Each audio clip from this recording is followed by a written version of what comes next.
Sir ഇതുവരെ സ്വർണം കട്ടവരാരപ്പ എന്ന് ചോദിച്ചാൽ മതിയായിരുന്നു.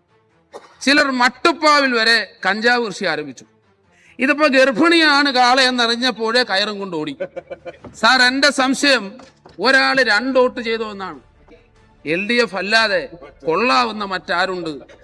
കുറ്റക്കാരുടെ പേര് പറയാൻ നിങ്ങളുടെ നാവ് പൊങ്ങുന്നില്ല സാർ. നിങ്ങൾ വായുവിനൊഴിച്ച് എല്ലാത്തിനും നികുതി വർദ്ധിപ്പിച്ചു.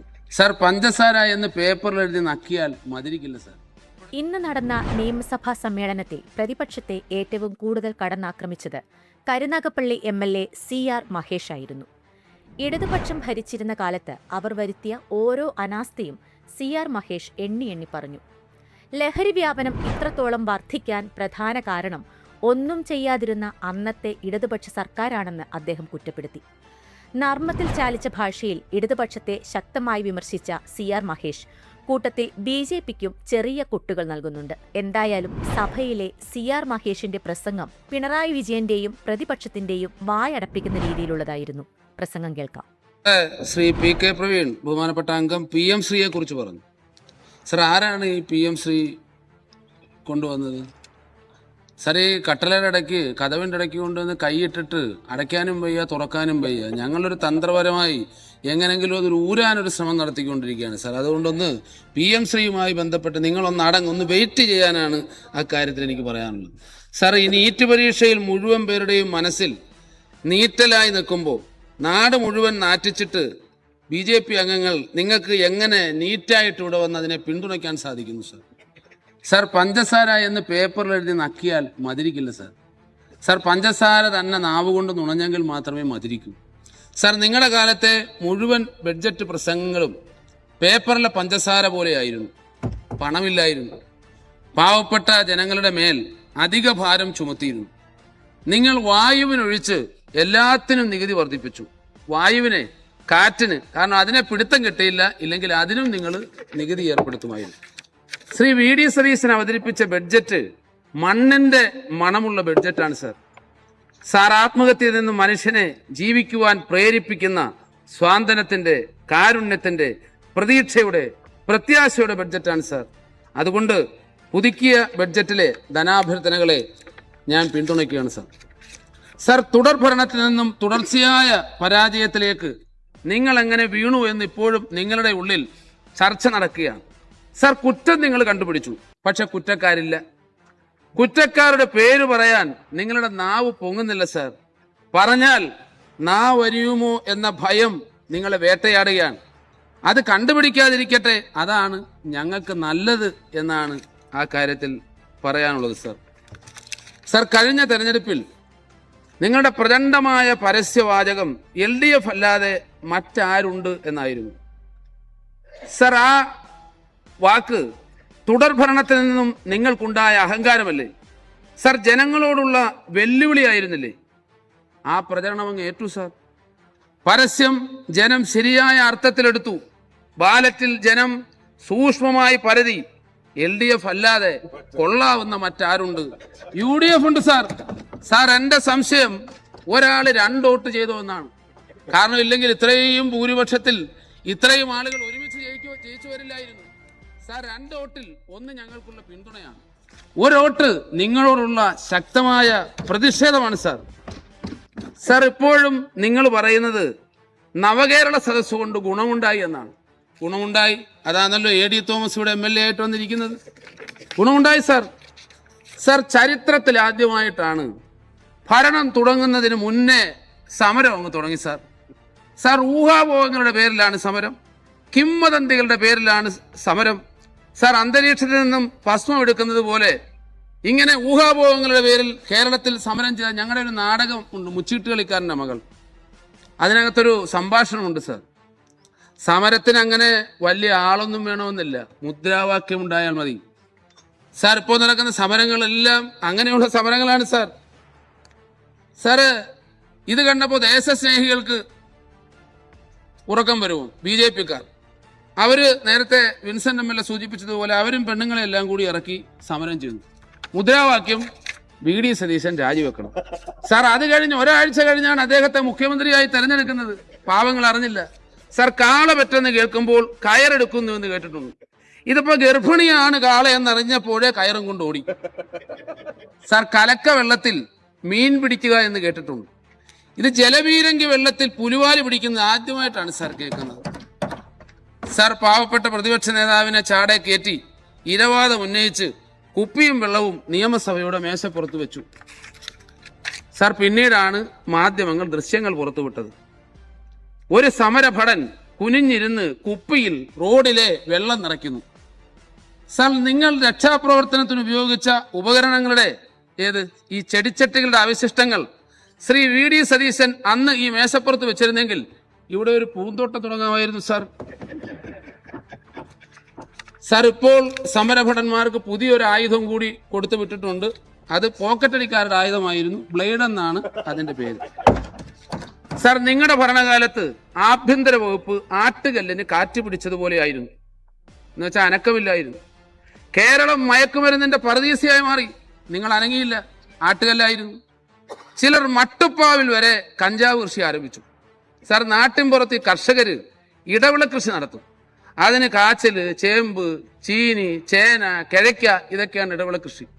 സാർ, ഇപ്പോൾ കഞ്ചാവ് കൂടി ഇടവിള കൃഷിയായിട്ട് സ്വാതന്ത്ര്യത്തോടുകൂടി കേരളത്തിൽ കൃഷി ചെയ്യുന്ന അവസ്ഥയുണ്ടായി. സാർ, പണ്ട് ആഭ്യന്തരമന്ത്രിയായിരുന്നപ്പോൾ ശ്രീ രമേശ് ചെന്നിത്തല പാവപ്പെട്ട ജനങ്ങളെ രക്ഷിക്കുവാൻ, ഈ സമ്പന്നന്മാരിൽ നിന്നും പലിശയ്ക്ക് കൊടുപ്പുകാരിൽ നിന്നും രക്ഷിക്കുവാൻ ഓപ്പറേഷൻ കുബേര കൊണ്ടുവന്നു.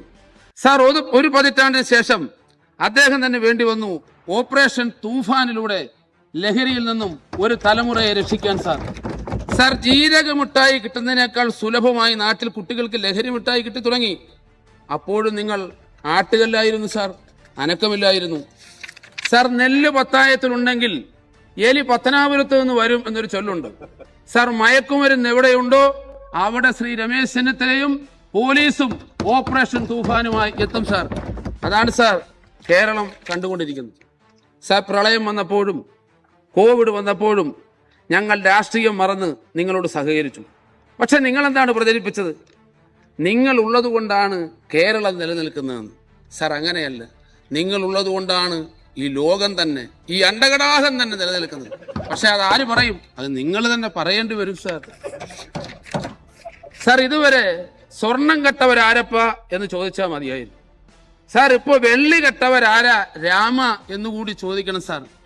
സാർ, അയോധ്യയിൽ രാമക്ഷേത്രത്തിന്റെ ഉദ്ഘാടന ചടങ്ങിന് സ്വർണ്ണക്കട അസോസിയേഷൻകാർ കൊടുത്ത 60 കിലോ വെള്ളി കെട്ടു. സാർ, 200 കോടി രൂപ അതിന്റെ കട്ടുകൊണ്ടുപോയി. സാർ, ആര്?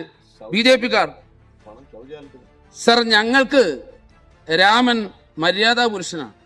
അദ്ദേഹം വിശ്വാസത്തിന്റെ ഭാഗമായി ഞങ്ങൾ ദൈവമായി കാണുന്നു. പക്ഷേ BJP-ക്കാർ രാമനെ പണം കായ്ക്കുന്ന മരമായി കാണുന്നു. സാർ, വിശ്വാസത്തെ നാട്ടിൽ കലാപമുണ്ടാക്കാനും അധികാരം പിടിക്കാനുള്ള കുറുക്കുവഴിയുമാണ് ആയിട്ടാണ് സാർ BJP-ക്കാർ കാണുന്നത്. സാർ, ഒരു കൈകൊണ്ട് രാമരാമ എന്നും മറു കൈകൊണ്ട് നിം നിം നോട്ട് എണ്ണുന്നതും ഇവരുടെ പരിപാടിയാണ്. സാർ, കാണിക്ക എണ്ണിയവന്റെ വീട്ടിൽ നിന്ന് മാത്രം 20 ലക്ഷം കണ്ടെത്തി. സാർ, ഒരു കാര്യം തറപ്പിച്ചു പറയാം, നിങ്ങളുടെ തകർച്ചയും രാമന്റെ ശാപത്തിലൂടെ ആയിരിക്കും. സാർ, ഈ ബഡ്ജറ്റിൽ വർഷങ്ങളായി ഞാൻ TJ Vinod MLA, Vincent MLA ഒക്കെ തീരദേശത്ത് നിന്നും വരുന്നവരാണ്. സാർ, ഈ ബഡ്ജറ്റിൽ വർഷങ്ങളായി മത്സ്യത്തൊഴിലാളികൾ ആവശ്യപ്പെട്ടിരുന്ന മത്സ്യത്തൊഴിലാളി ഭവന പദ്ധതി പുനരാരംഭിച്ചിരിക്കുന്നു. സ്വാഗതം ചെയ്യുകയാണ്. സാർ, എന്നാൽ ഇതിന്റെ ഗുണം പൂർണ്ണമായി ലഭിക്കണമെങ്കിൽ തീരദേശ പരിപാലന നിയമത്തിൽ മത്സ്യത്തൊഴിലാളികൾക്ക് വീട് നിർമ്മാണത്തിന് ഇളവ് അനുവദിക്കണം. സാർ, അല്ലെങ്കിൽ അത് പൂർണ്ണമായ അർത്ഥത്തിൽ ഗുണകരമാകില്ല. സാർ, മറ്റൊരു പ്രധാനപ്പെട്ട കാര്യം ബഡ്ജറ്റിൽ വരാത്തൊരു കാര്യമാണ്. Sir, tsunami colony. കഴിഞ്ഞ സർക്കാർ കോളനി എന്നുള്ള പേര് മാറ്റി നഗരന്നാക്കി. പക്ഷെ ഒരു പുരോഗമനം ഉണ്ടായിട്ടില്ല. സാർ, അന്ന് ദുരന്തമുണ്ടായപ്പോൾ കൈ കിട്ടിയ സാധന സാമഗ്രികൾ അതിന്റെ ഗുണനിലവാരമൊന്നും പരിശോധിച്ചില്ല. കൂടുതലും ചതുപ്പ് നിലങ്ങളിലാണ്. സാർ, ഞാൻ തന്നെ 2 സബ്മിഷനും ഒരു ശ്രദ്ധ ക്ഷണിക്കലും ഇവിടെ കൊണ്ടുവന്നതാണ്. ബഹുമാനപ്പെട്ട മുൻ മന്ത്രി ഇവിടെ ഇരിപ്പുണ്ട്. അദ്ദേഹം അതിനകത്ത് ഏറെ കാര്യങ്ങൾ അദ്ദേഹം ആത്മാർത്ഥമായി ഇടപെട്ടു. ഞാൻ അദ്ദേഹത്തെ അഭിനന്ദിക്കാം. പക്ഷെ ഇപ്പോഴും സുനാമി നഗരങ്ങളിൽ താമസിക്കുന്ന പാവപ്പെട്ട മത്സ്യത്തൊഴിലാളികൾ ഭയത്തോടു കൂടിയിട്ടാണ് സാർ ജീവിക്കുന്നത്. സാർ, അവരുടെ മക്കളെ ബന്ധുവീടുകളിൽ പാർപ്പിച്ചിട്ടാണ് അവർ കിടന്നുറങ്ങുന്നത്. സാർ, ഇടിഞ്ഞു വീഴാറായി. സാർ, ആരെങ്കിലും ഒരു മത്സ്യത്തൊഴിലാളികൾ ഈ സുനാമി നഗരിൽ താമസിക്കുന്ന ആരെങ്കിലും മരണപ്പെട്ടാൽ അതിന് നമ്മൾ സമാധാനം പറയണ്ടേ? അതുകൊണ്ട് സർ, ബഹുമാനപ്പെട്ട മുഖ്യമന്ത്രി അടക്കം വകുപ്പ് മന്ത്രി അടക്കം അടിയന്തരമായി ഈ സുനാമി നഗരങ്ങളിൽ താമസിക്കുന്ന മത്സ്യത്തൊഴിലാളികളുടെ ദുരന്ത ജീവിതം അവസാനിപ്പിക്കാൻ നടപടിയെടുക്കണം സാർ. സർ, കാലാവസ്ഥ ഞാൻ ചുരുക്കാം. സർ, കാലാവസ്ഥ വന്നാലും കണ്ടെയ്നർ വന്നാലും കപ്പൽ വന്നാലും ഏത് വന്നാലും പാവം മത്സ്യത്തൊഴിലാളികളുടെ തലയിലാണ് സാർ. സർ, കണ്ടെയ്നർ കുരുങ്ങി ഒരുപാട് മത്സ്യത്തൊഴിലാളികളുടെ വലയും യാനങ്ങളും നഷ്ടപ്പെട്ടു. സാർ, ആർക്കും ഇതുവരെയും 10 രൂപ നഷ്ടപരിഹാരം കൊടുത്തിട്ടില്ല. സാർ, പാവപ്പെട്ട മത്സ്യത്തൊഴിലാളികൾ എന്ത് പഠിച്ചു സാർ? ഈ അടുത്തിടെ പേത്ത എന്ന് പറയുന്ന ഒരു ജീവി ഇറങ്ങി. പേത്ത പലർക്കും അറിയില്ല. സാർ, ഈ പേത്ത ചെറിയ ജീവിയാണെങ്കിലും അതുണ്ടാക്കുന്ന നഷ്ടം ഭീമമാണ്.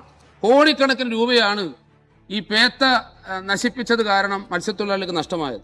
സാർ, മത്സ്യഫെഡ് വഴിയുള്ള മണ്ണെണ്ണ മത്സ്യത്തൊഴിലാളികൾക്ക് ലഭിക്കുന്നതിന് ആലപ്പാട് അഴീക്കൽ ഹാർബറിൽ മണ്ണെണ്ണ പമ്പ് ആരംഭിക്കണം എന്ന് ഞാൻ ആവശ്യപ്പെടുകയാണ്.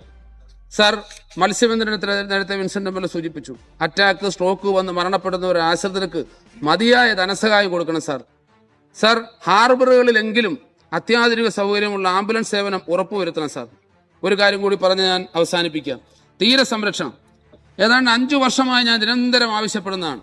10 ഹോട്ട്സ്പോട്ടുകളെ തിരഞ്ഞെടുത്തപ്പോൾ അതിലൊരെണ്ണം ആലപ്പാട് ഹോട്ട്സ്പോട്ടായിരുന്നു. വളരെ സന്തോഷം. ഞങ്ങളെല്ലാവരും കൂടി ശ്രമിച്ചതിൻ്റെ സാങ്കേതികമായ കുരുക്കുകളെല്ലാം അഴിച്ച് കഴിഞ്ഞ മന്ത്രിസഭയുടെ മേശപ്പുറത്തായിരുന്നു സാർ. ഒരുപാട് കാലം അത് അവിടെ ഉറങ്ങുകയായിരുന്നു.